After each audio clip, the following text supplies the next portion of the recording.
Hail Mary, full of grace, the Lord is with thee. Blessed art thou among women, and blessed is the fruit of thy womb, Jesus. Holy Mary, Mother of God, pray for us sinners now and at the hour of our death. Amen.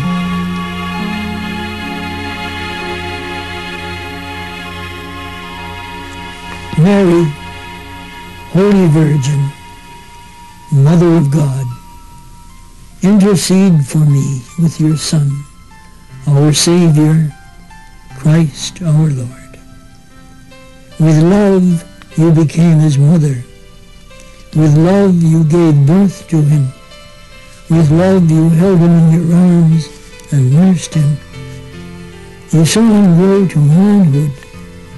You met him on the road to Calvary and held him in your arms, saying, I am here, I'm here.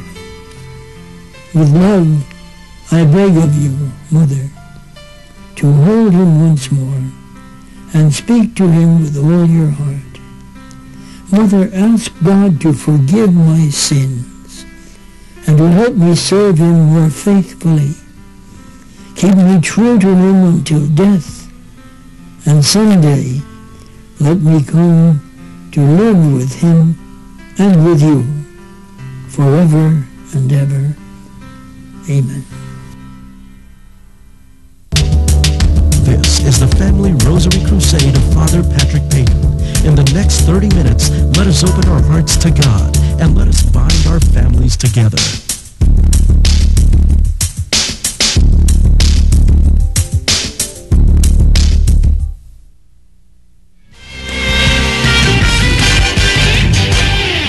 Muli po tayo nagbabalik sa ating palatuntunan. Yes, oo. At alam mo, parami na ng parami yung talagang nanonood sa atin tuwing magpupunta ako sa mga iba't ibang lugar.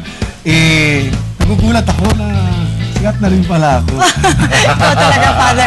Alam mo, it's really such a blessing, Father, na mapanood nila tayo dahil napakarami naman talagang mapupulot, hindi ba, sa ating show na nasasabi nga nila sa akin, it really inspires them. Oo, lalo yung mag-asawa talaga. Minsan, parang kasi minsan pag nasa mall ako, nakasando lang ako yung labas yung masal kong ganyan. Tapos talagang magtataka sila, kayo ho ba yung pare ho ba kayo? Ay, opo, pare. Kasi akala ko namin artista kayo. Papa-autograph sana sila sa'yo, Father. Ay, nasa Family Matters. Ay, opo, ako. Talaga naman. Ginigising lang natin sila, di ba? Pasensyahan niyo na ho si Father. Kulang sa tulog. May sakit pa. Medyo sinisipong po. Delirious. Ayan. Anyway, alam mo, maganda yung ating pag-uusapan ngayon kasi, alam mo, Sheila, bilang isang pare, ang dami-dami kong mga naka-counseling, nakakausap tungkol sa bagay na ito. Yun bang tipong pagkatapos ng, siyempre, kakasal kayo, di ba, na magsisimula kayo ng bagong buhay, pagkatapos magkakaanak kayo, tapos lalaki yung mga anak mo, pagkatapos kayo lang uling dalawa. Yes. At dumadating siguro yung loneliness period talaga, Father, sa isang relationship, lalong-lalo na sa mag-asawa. Kasi nga sabi mo nga, alam mo yung merong time na sobrang busy kayo, na halos wala na kayong panahon na isipin yung personal needs mo, Father, dahil sa dami ng responsibilidad. Tapos all of a sudden, malalaki na yung mga anak mo, retiree ka na, tapos you have all the time in the world. Diba? Yes. Alam mo, sabi nga dito, ano nga ba yung mga relationship ng ating mga parents at grandparents pag dumadating na sila sa stage na ganyan. Ayan. Pero hindi naman po kasi kinakailangan na ma-reach natin yung stage na yon. Alam nyo po, ang loneliness at emptiness dumadating din kahit nga sa amin na hindi naman ganun katagal na married or sa inyo, hindi ba? And yet, lahat ng tao kasi nagdadaan dito. Dahil nga, ang tahanan ay para bang pugad ng ibon sa simula. Bubuuin ng mag-asawa ang tahanan bilang paghahanda sa mga anak. Aalagaan at palalakahin ang mga inakay hanggang makayanan na nilang lumipad mag-isa. At darating ang panahon kung kailan ang magkabiyak na nasa dating maingay at masayang pugad ay nag-iisa na sa walang lamang inakay. At sa panahon ng pag-iisa at dapit hapon ng buhay, ang maaasahan mong babalingan ay ang iyong kabiyak na nananatiling tapat at mapagmahal. At kapag nakita mo na sa isang kaibigan pala ang iyong makakasama sa walang lamang pugad, mauunawaan mong lalo ang kagandahan ng buhay may asawa. Yan ang ilan sa mga aral na matututunan natin mula kina Boy at Ningning Tuazon. 34 years na nakasal, 3 ang anak at kapwa retirado.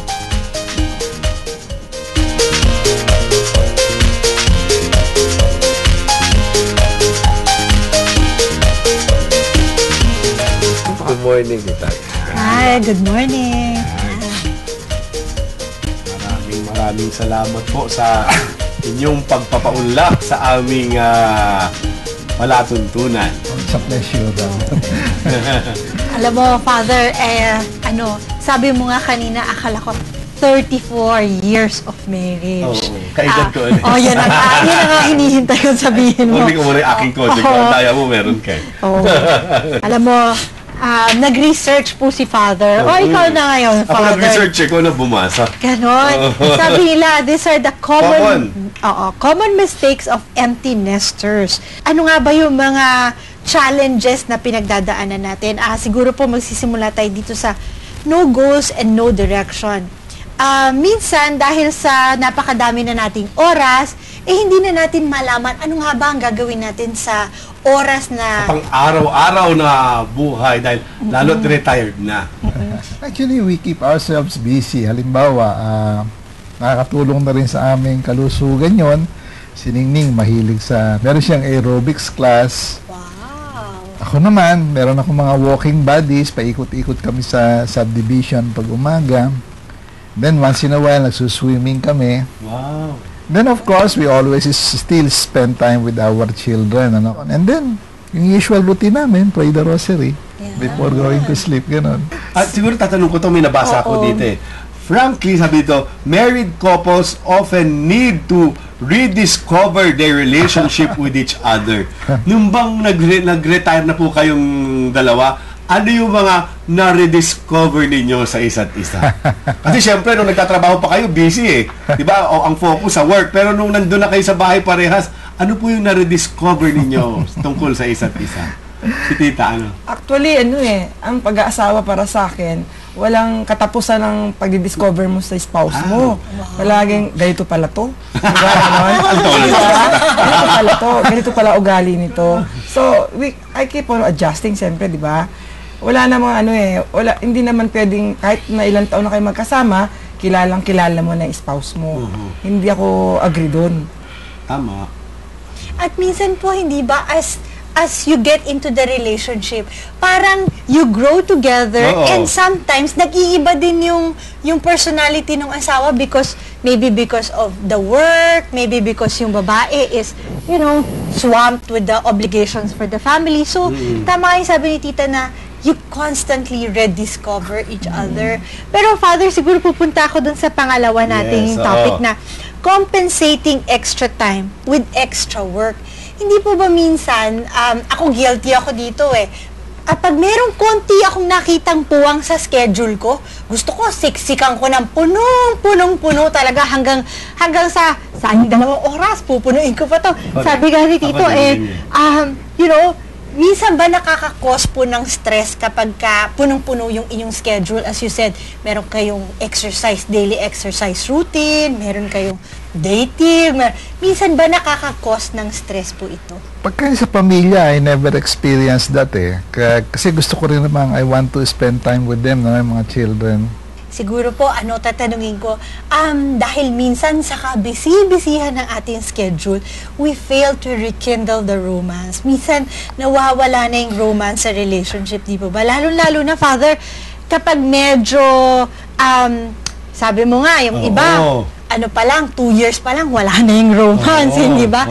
Papaano po ba natin napapanatili yung romance? Alam mo, marami akong tanong dyan, Sheila. Yan yung gusto kong topic Pero dahil nga ito ay exciting na topic, bibitinin natin ang ating mga audience. Kaya, huwag kayong aalis ha. Ito na yung exciting, lalo na sa mga juicy topic. Nag-retire na natin dyan. Inaantay nyo to, lalo mga tanong ko. Naku, makinig kayo sa mga tanong ko. Kaya huwag muna kayong matutulog at huwag muna kayong aalis. Magbabalik pa kami.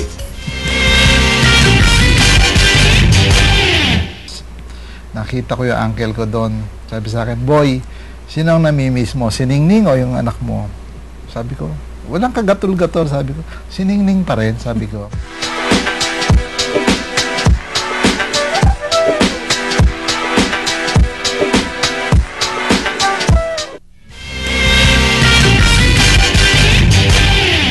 Nagbabalik po tayong muli at syempre, nandito na tayo sa medyo very juicy topic natin.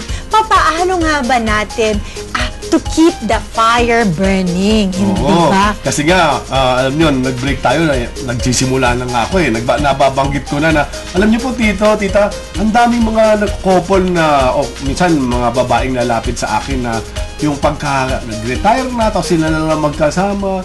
Tapos tanungin ako, Father, ano bang gagawin ko? Yung asawa ko, minsan lambing ng lambing, kinikilabutan ako, ayoko na, sabi nga niya. Ano? Sabi ko, naku, hindi ko rin alam yun. Ala naman ako asawa. Ako, sa akin yung sinasabi. Pero, ba't nangyayari yung gano'n? Nawawalan sila ng desire for their partners, hindi ba? Oo. Ang naging paniniwala ko sa buhay, once na naging asawa mo, napili mo siyang pakasalan, minahal ko lahat siya. Mali, tama, lahat minahal ko sa kanya. So, hindi ako nagbago sa kanya. Kung paano kami nung nag-umpisa kami, ganun pa rin ang ginagawa. Pero yung sinasabi niyo siyempre hindi na masyadong active sa ganun. No? Pero yung pagmamahal ko sa kanya, hindi nagbago. Lahat inuunawa ko.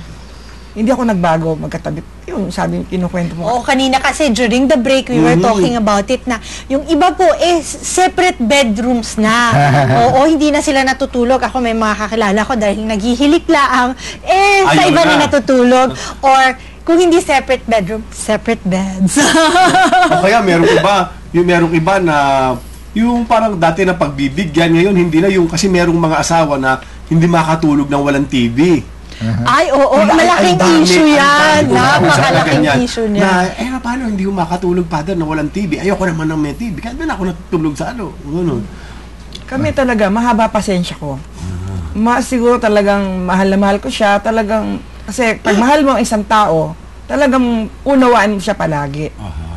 Hindi naman yung sa anak ko, sa asawa ko, talagang mahal ko sila, kaya lahat ng ginagawa nila, inuunawa ko. Lahat positive ang tingin ko sa mga ginagawa nila. Yan. Sige. Ano naman tatanungin ko? Anong ginagawa ni Tito para ating maalab yung pagmamahalan sa isa't isa, para ating, ano bang tawag? Or alam mo, minsan kasi nasa stereotype natin na kinakailangan ang intimacy is always, yung physical. Oo. Or minsan kasi, alam mo yung simpleng paghawak ng kamay, or pag-tap lang sa balikat, okay ka lang bahan, yung gano'n. Kasi minsan napapalakas akala, binabibukan. Diba? Minsan kasi small gestures of physical touch means so much already to your partner na minsan, alam niya na yun Alam niya, understood na yun, diba? Kasi Tito, tanongin, ano yung style niya na matututulan ng mga tagapanood natin? Anyway, kanina sabi niyo magkahiwalay ang kama. Ako hindi. In fact, gusto ko maganda kama para katabi ko siya. Pati yung aming cushion na kailangan maganda. Yung orthopedic cushion, sabi nga na, kasi sakitin ang likod niya, no? And then, pag kami, hindi naman kailangan talagang lagi niyong ginagawa yung sexual act, ano? Pero natatanong niyo kanina yung paano may express, tama yun. Minsan, konting himas lang, ganyan, konting tapik. Don't forget to kiss. Laging sinasabi, I love you. Saka yung, minsan, kasama siya ng mga barkada niya, wala akong maga. Tetextan ko siya, kumusta ka dyan? I miss you. So, yung mga, lagi niya sa akin sinasabi yun, araw pa yung little things mean a lot. Lagi niya sa akin sinasabi yun, saka, hindi ko siya kinumpara sa ibang babae. Sa akin siya ang pinakamaganda, siya ang ideal, gano'n. I never did that. Pagkaya minsan yung meron kaming konting spot, yun ang sinasabi ko sa kanya. Ikaw, kinukumpara mo ako sa iba, pero I never did that to you, sabi ko ganyan. Alam mo, I will touch on that, no. Mahirap po kasi, minsan nagiging source of fights yun, na minsan sabi nga, pinagtatagpo ang magkaiba to complement each other. Yep. Pero unfortunately, sometimes people use yung differences nila as an issue. Nasasabihin, labas ka ng labas eh. Pag yung lalaki naman yung labas ng labas, barkada ka ng barkada eh. Pag yung babae naman ang lumalabas, baka mas prioritize mo yung mga friends mo kesa sa family. Bakit po kayo nagkaroon ng common ground at papaano nyo po nahanap yun? Actually, nung araw, yung definition ng yung compatibility, Yes. ang akala nung iba, yung pareho kayo nahilig. Kako, hindi ganon. Yung kahinaan mo, strength ko, yung weakness ko, strength mo, dapat ganon ang compatibility. So, parang yun ang nangyari sa amin. Outgoing siya. Ako, mas gusto ko sa bahay. Kasi nabanggit na nila that they're doing this together. Tinan mo. Health. Yes. The health of your spouse is of paramount importance to your marriage, especially in the emptiness. The two of you should plan some kind of daily exercise routine. When you exercise and eat healthy, you have more energy, you will be healthier, and you will live longer. So nabanggit na nila, Sheila, yung pag-exercise nila. Si Tita, may aerobics. Yes. Ang tanong ko lang, paano po sa food? Ay, Anong naku. ginagawa ninyong dalawa pagdating sa food to be healthy? Nag-adjust na rin kami ng food sa bahay. Pati mga anak namin nahawa na rin. Ayun. Kasi ganito yan eh. Talagang sinusunod namin yung at least twice a year nagpapa-blood test kami na yan. We regularly consult with the doctor, no? So, halimbawa, ang latest findings sa akin, nag-uumpisang tumaas ang sugar ko. Hindi man ako mahilig sa sweets. In fact, hindi ako naglalagay na asukal sa kape. Pero malakas ako sa kanin. So, yun na lang ang pwedeng source na ayan, tinatakalan na niya ako. More on vegetable na rin. More on vegetable. Ang kinakain. Ang kanin niya talagang takal.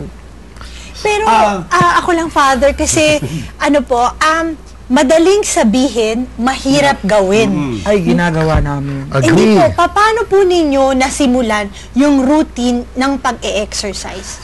Kasi ang daming tao gustong mag-exercise eh. Mo, di ba? Sabi ko, alam mo, tuwing New Year, waistline, yan ang achievable goal ko. Pero hanggang papel lang yun. Paano nyo po nasimulan yung routine? Ang goal ko, hindi para maging sexy ako, no? Para maging malakas ang Healthy. katawan ko. Healthy lang talaga. So, bago ako nag-retire, nagplano na talaga ako anong gagawin ko after retirement. Ayun, naghanap ako ng group sa village namin, may senior group. Doon ako nag-join. Pero regular talaga. Wow. Ang weakness ko, hirap kong gumising ng maaga. Pero pag inisip kong for my health, gising talaga ako. 6:30, nag-start ni aerobics namin. At maganda yun, Sheila, na sabi ni Tita, bago pa man siya mag-retire, inisip niya na ano yung gagawin niya kasi yung iba, walang plano, tapos pag nag-retire, hindi alam tuloy kung anong gagawin. Alam mo, Father, napakaganda nga nung sinasabi natin kanina. Sabi ni Tito, attitude yan, hindi ba? Marami po kasi sa atin, yun ang kinakailangang first step eh. Hindi naman talaga yung mag-exercise ka or to eat healthy. First, you have to change your attitude. Sabi ni Tita, gumigising ako ng maaga. Kahit 6:30 pa ang aerobics. It's the right attitude that will set you apart. At saka ang magandang gusto kong banggitin pa na medyo sumasablay ang madami, ibig sabihin pala, kahit na yung edad mo nandun ka na sa may retirement age or senior citizen, you can still change your attitude. Hindi yung sasabihin mo, ganito na ako, ngayon mo pa ba naman babaguhin ako? May mga ganyan po kaya. Yes. Na ngayon mo pa ako tatakalan kung kailan ganito na yung edad ko, ngayon mo pa ako papagigisingin ng maaga, ganito na, pwede pala, nag-hyper na naman ako, no? Pwede pala kahit na nagkakaedad na baguhin pa rin ang attitude. Dahil po sa dami ng mga activities na pinapakita nga natin sa kanina na pwede naman pala tayong maging busy kahit na tayo ay Nag-retire na. Oo, nag-retire na. Meron pa rin po ba kayong me time? Yung quiet time na para lang sa sarili mo. Di ba pag minsan nung mga nagtatrabaho pa po kayo, halos wala ng oras para sa sarili dahil sa mga anak, sa trabaho, sa obligasyon, sa community responsibility. Ngayon po, meron na po ba kayong me time? Masaya ako pag kami na ako na-accomplish sa bahay. Kasi marami akong gustong gawin sa bahay na hindi ko nagagawa. Pag naumpisahan ko yun sa umaga, maghapon ako doon. Example, ayusin ko yung library namin. Ayun, maghapon ako doon. At least pagkatapos no, parang very productive ako. Masayang-masaya Masaya kapag ako, oo. nakita mo na Naayos nakasalansan ako. yung libro ng tama. Yung mga kwarto ng anak ko, tatanggalin ko yung hindi na dapat ginagamit doon. Accomplish ako pag nagawa ko yun. Nabihira akong gawin. Bottom line, yung yung love talaga. I recall, 1978 kami kinasal, tapos may anak na kami. 79, napadala ako sa Australia for a few months. Nakita ko yung uncle ko doon. Sabi sa akin, boy, sino ang namimiss mo? Si Ningning o yung anak mo? Sabi ko, walang kagatol-gatol. Sabi ko, si Ningning pa rin, sabi ko. So even now, sasabihin ko yun na between my children and my wife, mahal ko pa rin yung anak ko kung papipiliin ako. Mahal ko pa rin ang asawa ko kung papipiliin ako. So, sa akin, hindi masyadong magbabago kung sakali mang dumating ang oras na wala na nga sa bahay ang mga anak ko. Kung paano kayo nag-umpisa, di ba, dalawa lang kami nag-umpisa noon, matatapos din kayo, kayo pa rin. So, kailangan, yung relasyon talaga yung mag-asawa, wag pababayaan. Dapat talaga alagaan yon. Kasi kayo din ang maiwan sa bahay eh. Kaya yung love nga, dapat wag mawawala. Palaging i-kindle nyo. Kailangan palaging may fire. Marami naman paraan para maging palaging, di ba, mainit. Mga biruan namin. Pero ako gusto ko lang pong sabihin na I was so moved by what Tito said that kung ako, tatanungin ninyo, pipiliin ko pa rin ang asawa ko. Napakadami sa atin na nasa relasyon dahil sinasabi natin, para sa mga anak ko na lang to. Pero, kung tutuusin, hindi ba dapat ma-rediscover natin yung pagmamahal sa ating asawa? And that will make the rest of your years more meaningful. Sabi nga niya, babalik at babalik tayo sa pinagsimulan natin. So, bakit hindi natin ulit hanapin kung bakit nga ba tayo nandun sa kasama natin yun, hindi ba? At saka Sheila, sabi nga, di ba, kung susundin din natin yung sinabi mo, para saan ako na lang to, ang totoo, sabi nila, the best gift that you can give your children is to love each other. Yes, love your wife, love true. your husband, and that's the best gift that they can give to the children. Amen. Ang tahanan ay parang pugad ng ibon sa simula. Binubuo, sinisilungan ng mga inakay, at sa paglipas ng panahon, kapag marunong nang lumipad ang mga ito, ay iiwanan nila ang pugad. Kaya naman mahalagang matutong magkaroon ng matibay na ugnayan ang mag-asawa habang binubuo pa nila ang tahanan at pinapalaki ang kanilang mga anak. Dahil sa huli, silang dalawa pa rin ang magkasama upang ipagpatuloy ang buhay at maging huwaran sa mga anak na ngayoy magtataguyod na ng sarili nilang mga pugad. At matatagpuan nila ang tatag ng pagsasama at magpapatuloy ang ligaya ng buhay kung sa kaibuturan ng kanilang pagsasama ay buhay ang pananalangin. Dahil sa pamamagitan ng mayamang buhay panalangin, malalagpasan nila ang anumang ibabato ng panahon sa hirap man o ginhawa. Thank you so much. Welcome. Thank you.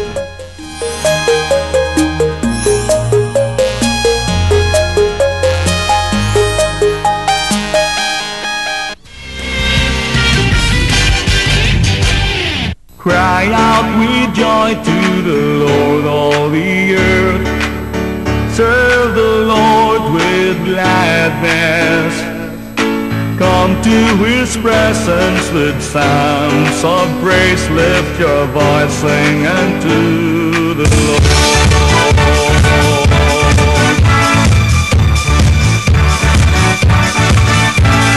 Cry out with joy to the Lord, all the earth. Serve the Lord with gladness. Come to His presence with sounds of praise. Lift your voice, sing unto the Lord. The Lord is God, and we are His. A Father who feeds us, a Shepherd who leads us. Never will we lead, never will we mistake. For in times when we need Him, we just call out His name. Cry out, rejoice to the Lord of the earth. Serve the Lord with gladness.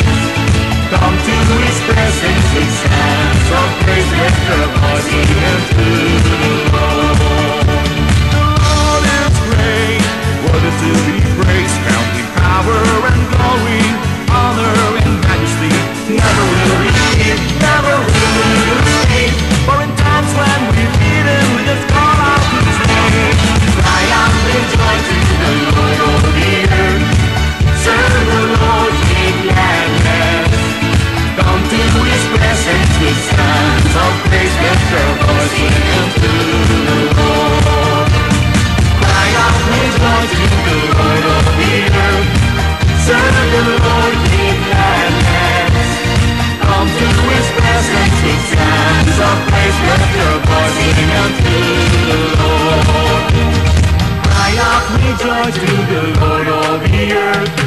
Serve the Lord with gladness.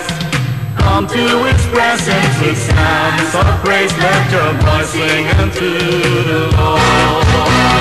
Cry out with joy to the Lord, all the earth.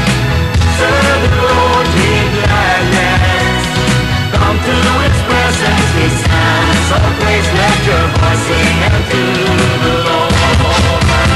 Cry out with joy to the Lord, all the earth. Serve the Lord with gladness. Come to His presence with sounds of praise. Let your voice sing unto the Lord. Lift your voice sing unto the Lord. Lift your voice sing unto the Lord.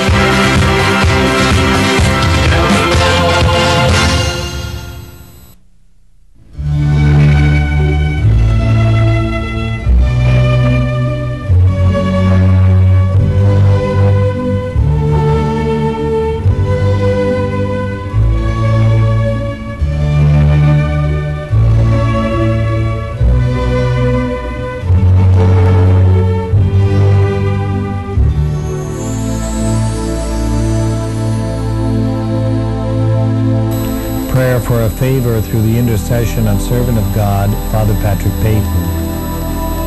God our Father, the greatness of your power is made visible in all creation, and the work of your grace is revealed in the lives of holy people. In your unique way, you inspired the life and work of servant of God, Father Patrick Peyton, of the Congregation of Holy Cross. By his promotion of the family rosary, he showed his unbounded love for Mary, mother of your Son, and our mother too. In your loving kindness and through the intercession of Father Peyton, we ask this special favor. Grant it to us according to your will, and for your greater honor and glory, through Christ our Lord. Amen.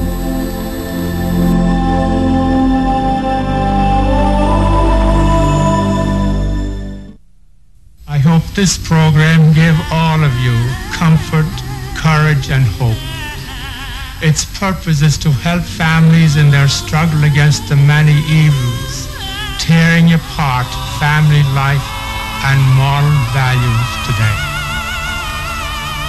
There is no surer way for families to get the help they need so desperately than to ask God, to pray as a family, to pray the rosary, a gospel prayer, a prayer that never ceases to tell the family the good news that God is on their side.